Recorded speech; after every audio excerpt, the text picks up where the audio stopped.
pretty good too. Jamie kind of mixed the two of them into one, but by far the two best. So I don't really care if you like the way Jamie's personality is or you like the way Dom's personality is, but listen to those two on the phone, and I promise you they'll help you get better. But pick one and just do exactly what they do, and you'll have success very quickly. So come on up there, Jamie. You can take it over, bro. Do you need the board?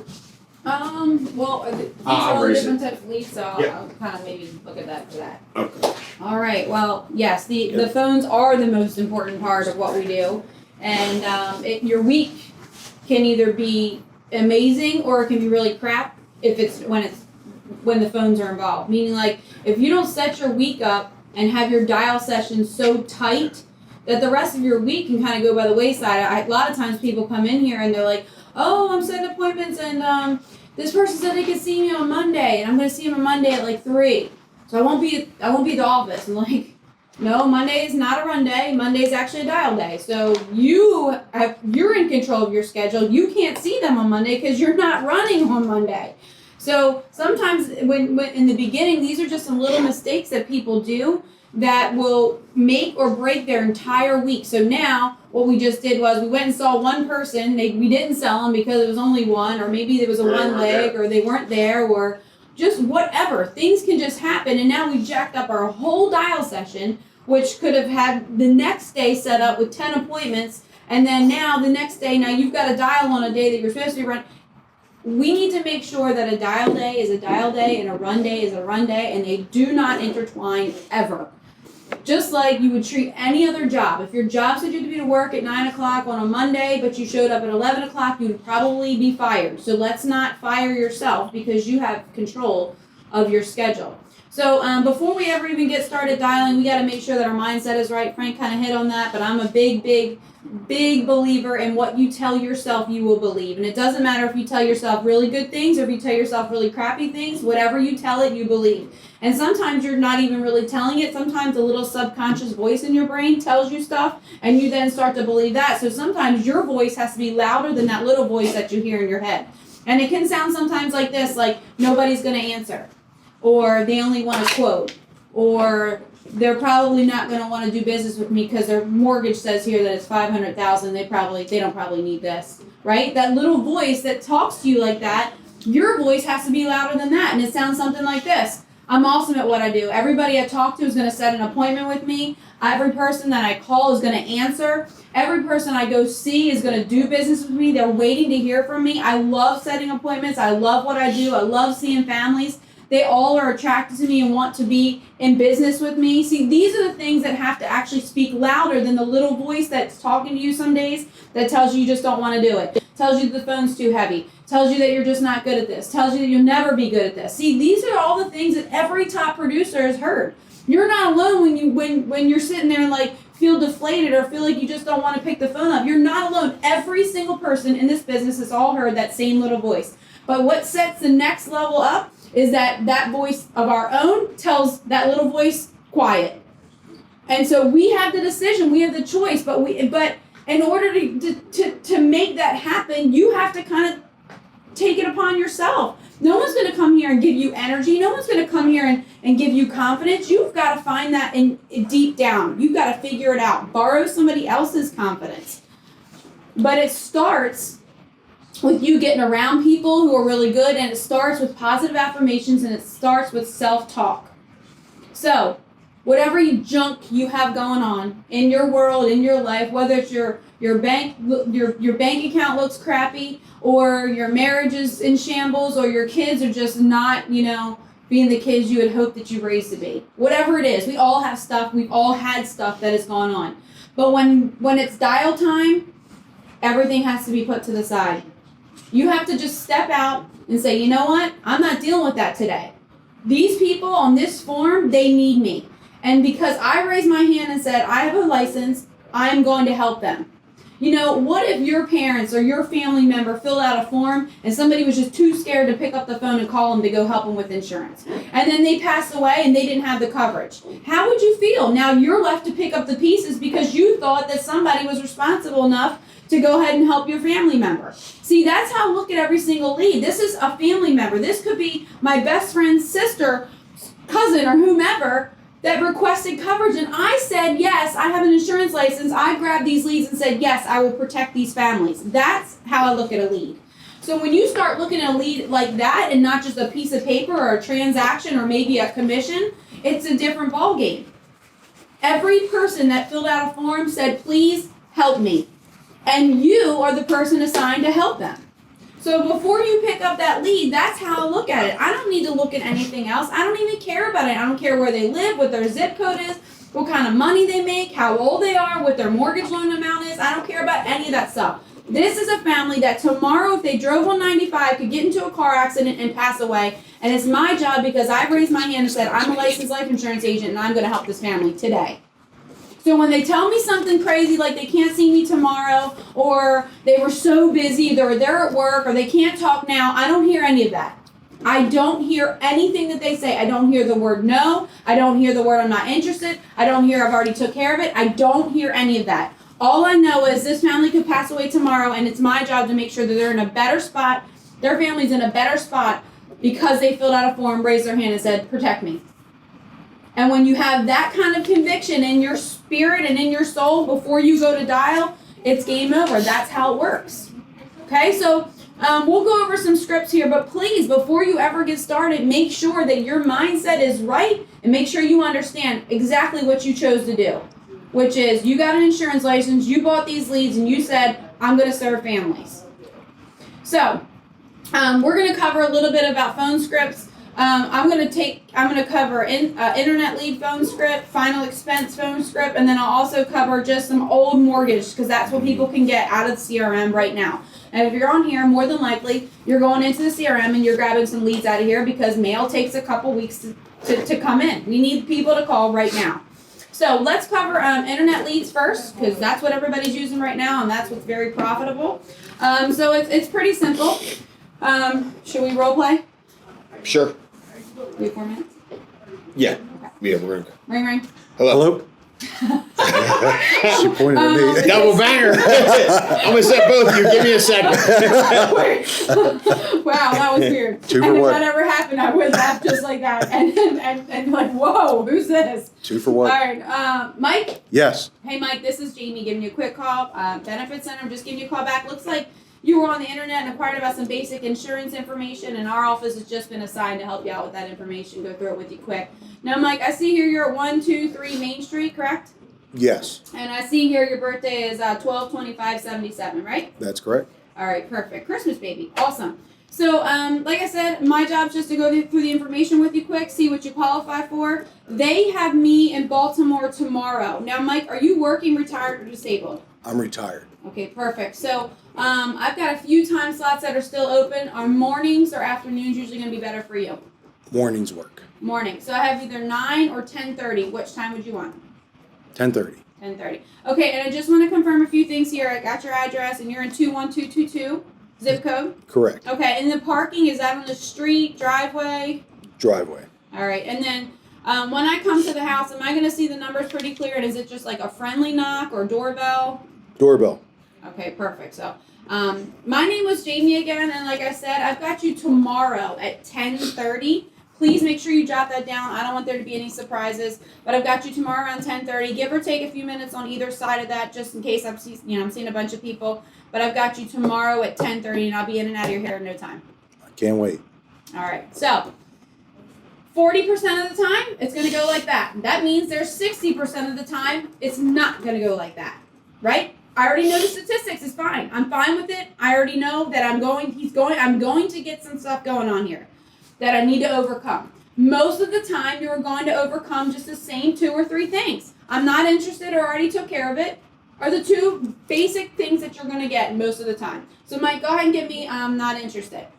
I'm not interested anymore. Okay, so, first of all, when Mike gives me not interested, I'm not allowing him to talk at all until I ask him, are you working, retired, or disabled? Even when I'm kind of confirming the information I have, I just want to hear a little noise out of him, like, right? I don't need this whole, yes, that's where I live. I don't need all that. All I need is an acknowledgement, right? Because I already know this is usually it. On internet leads, I do want to assume that the address is what it is. So I'm going to say, and Mike, I'm assuming you're still at 123 Main Street. Because sometimes that auto populates and it might be an old address or something like that. No big deal. Mike, I assume you're still at 123 Main Street. If he says, no, that's my old address, I'm going to be quiet and just say, what's the new one? Very point blank, to the point. I don't need to waver and get all frantic like, oh, well, did you move? And no, what's the new one? Very, very just direct, but polite. We don't have to get weird about it. Okay, so Mike, you working, retired, or disabled? Working. You're not interested. I already took care of it. Awesome. Mike, here's what I need you to do. Like I said, they have me in Baltimore tomorrow. I need you to have out whatever it is you already took care of. We'll go through it quick, make sure it's the proper plan. So are you typically home during the day or in the evening? I said I already took care of it. Perfect. Here's what we're going to do, Mike. I need you just to have out whatever it is you already took care of. We're going to take a look at it, just make sure it's the proper plan. We'll go through it. It'll take me all about 5 minutes or so. So mornings or afternoons going to be better for you. I took care of that, I said. Awesome. So here's what I need you to do, Mike. Listen, I don't know if you took care of like insurance or maybe got an accident or maybe did something through the mail. We just need to make sure it's a proper plan because they assigned me to help you out with that. Are mornings or afternoons going to be better for you? See, that right there is where everyone gets thrown off. Yeah.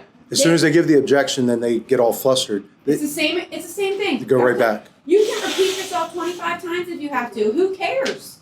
You're just trying to get into the house. All right, let's tell me that. That last one was pretty good, where you said, because you said, I don't know what you took care of. Was it insurance? Would it mess up accidentally? Like, that's pretty big. Yeah, it was huge. Yeah, and you can say that off the get-go, but you don't ever, unless you need to. And I think people start talking too much, but you didn't say that till the third time the objection came up. So, I mean, I don't know if people understand that. The biggest problem I see people have is they get that and they want to start talking about everything. Then they want to start selling instead of going back to setting the appointment. They'll start selling like on our company and who we are and what we... Discounts. We got 17 different companies. So people need to learn to set and not sell when we're on appointments. Set, not sell. So that was a big deal what you did. All right, sorry. Okay. And I hope everyone caught that. Yeah, me too. Okay. That was already took care of it. Let's go to not interested. Okay. So Mike, are you retired, working, or disabled? I'm not interested. Awesome. Mike, what happened? No, I'm just not interested. In? I'm not interested in insurance. Okay. So did somebody already come out to go through this with you, or? Yeah, Mike, I just say that because that's typically not what somebody usually tells me when they fill out a form just like not too long ago. Someone gave me a price and it was too high. Ah, okay. So that's why they have me calling you. Mike, here's what we need to do. They've got me in Baltimore tomorrow. I just need a couple minutes. That's what I've heard a couple times. You probably got a quote from somewhere else. Listen, it'll take me about 5 or 10 minutes. So, Mike, are you typically home during the day or in the evening? Day. During the day. So, same thing that we just did. We don't have to keep going with that because we want to keep this condensed. But somebody says they're not interested. We need to know why without really saying all these words. Mm-hmm. What happened? Why you say that? I don't need to talk a lot. I really want them to tell me because if it's their idea, then I win. So I need them to have a dialect with me when they're doing a little bit more talking and then I'm just addressing it quickly, moving back to my agenda. Which is, I need to find out what time they're going to be home so I can set the appointment. If you don't move back to your agenda quickly, you're dead in the water. Meaning if I leave and if I address his concern or objection and I don't follow it up immediately with, are you working during the day or in the evening? Are you retired, disabled, or still working? What time you typically get off work? If I don't follow up with something like that, which is a question that makes me back in control, I'm dead in the water. This is just, you might as well just next. Okay? And what do you do if they hang up on you? I'm gonna get you started. If they hang up on me, I'm gonna call them back one more time. Listen, I want to deal with people who want insurance. These are $3, $11, $9 leads. I'm not gonna get overly exhausted about it. Like I'm gonna be here. But they hang up on me, I'm gonna call them right back and let them know I'm not a telemarketer because it's possible if I'm new, I did sound like a telemarketer. So they hang up on me, they call right back, they answer, awesome. Hey, Miss Mary. Hey, listen, I didn't want you to think I was a telemarketer or anything like that. I'm actually just giving you a call back about some paperwork or some form you filled out online, just about the basic insurance information. And my job is just to get you the information quickly, and I'm going to go right into the script. If they don't answer, next. $9, I don't care. $3, I don't care. I'm just keeping it right here. I'm just staying very unemotional the entire time. The other thing is if you try to overcome an objection and it does not work, meaning they hung up on me, they said, I told you I didn't want it, and just stupid, I don't care. The fastest way to get over that is to hurry up and dial the next phone number. Please, if you do not overcome an objection, which 50% of the 60% that you get them, you won't probably, please just hurry up and dial the next number. You cannot be on this emotional roller coaster with this voice in your brain, and the fastest way to overcome not caring what they just said is to dial somebody else. So please, if you do not overcome an objection, please pick the phone up immediately and call somebody else, because now you've already forgot about what that person told you. And we don't need to sit around here and talk about every objection that someone has ever told us. That is just, so we don't need that negative talk in our life. Our brain is so powerful and we believe everything it tells us. We don't need those other stuff we need to hurry up. Next lead. Next. Quickly. Did we talk about dialing the phone numbers 3 times in a row and calling through the batch 3 times? No, we didn't do that. Every single time you sit down to call your leads, I need you just a small stack of 30 or 40 leads. I need you to call every single phone number on the lead 3 times straight in a row. Once you called that phone number 3 times straight in a row, now you're calling the next lead. You're calling every number on that lead 3 times straight in a row.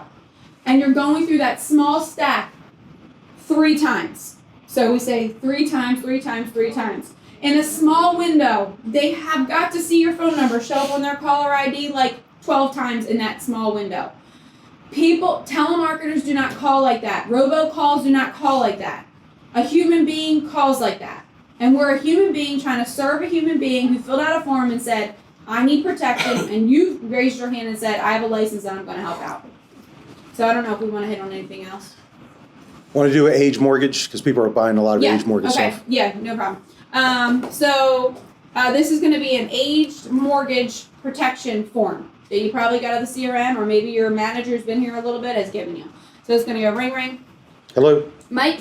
Yes. Hey Mike, this is Jaime, Eufemia, giving you a quick call, Mortgage Protection Division, just calling you back. Looks like you had filled out some paperwork some time ago about some different plans if something were to happen to you, help take care of your mortgage or your payments. And our office has just been assigned to help you out with the information, just taking me a few minutes to do so. Now Mike, they have me in Baltimore tomorrow. Are you working, retired, working from home? I'm working. Perfect. From home, or do you go into an office? I work in an office. Okay, perfect. I've got a few time slots that are still open tomorrow. What time of day do you typically get home from work? I'm usually home by 4:30. 4:30, okay. Like I said, they have me in Baltimore tomorrow. It takes me about 15 minutes. I either have a 6 or a 7:15 tomorrow that's still open. Which time would you prefer? Well, I already took care of this. Perfect. Here's what I need you to do, Mike. I need you just to have that thing out. We'll make sure it's the proper plan. It takes me all about 10 or 15 minutes to do so. So I've got either that 6 or 7:15 tomorrow. Which time would that work for you? I'll be there at 6. 6, okay. And Mike, I've got you 123 Main Street, and that's in 21222 zip code, correct? That's correct. Okay, easy enough. And then Mike, is the parking on the street, driveway? Street parking. Street parking. And then when I come to the house, friendly knock, doorbell? Ring the doorbell. Ring the doorbell. Okay, easy enough. Mike, my name was Jaime, and like I said, I got you 6:30 tomorrow. I don't have a lot of time. It only take me about 10 or 15 minutes to go through this with you. Have out whatever it is you thought you had or whatever, and I'll be in and out of your hair in no time. Perfect. Thank you. Okay. So, again, it'll go like that 40% of the time. He said he took care of it. I hit it. We move forward with it. We move forward because I didn't pause or wait to see if it was okay with what he said. Like he said he took care of it, I addressed that quickly, move straight back to the agenda. If I address it quickly and wait for him to say something else, like he's okay with what I just said, I don't care if he's okay with what I just said. I need to get in there and see what he has. If he has something, that's fine. If he has something that's great, fine. We give each other a high five, he's got peace of mind, and we can get the lead out of the system. But sometimes we get in there, he's got good coverage, and oh, by the way, he's got an old retirement account that nobody talked about the last time he was out there. So it's just an opportunity to get in front of somebody, go through your whole sheet, and get yourself some more experience. And oh, by the way, you just will probably help some people along the way. That's Perfect. pretty much it. Thank you. Yep. All right.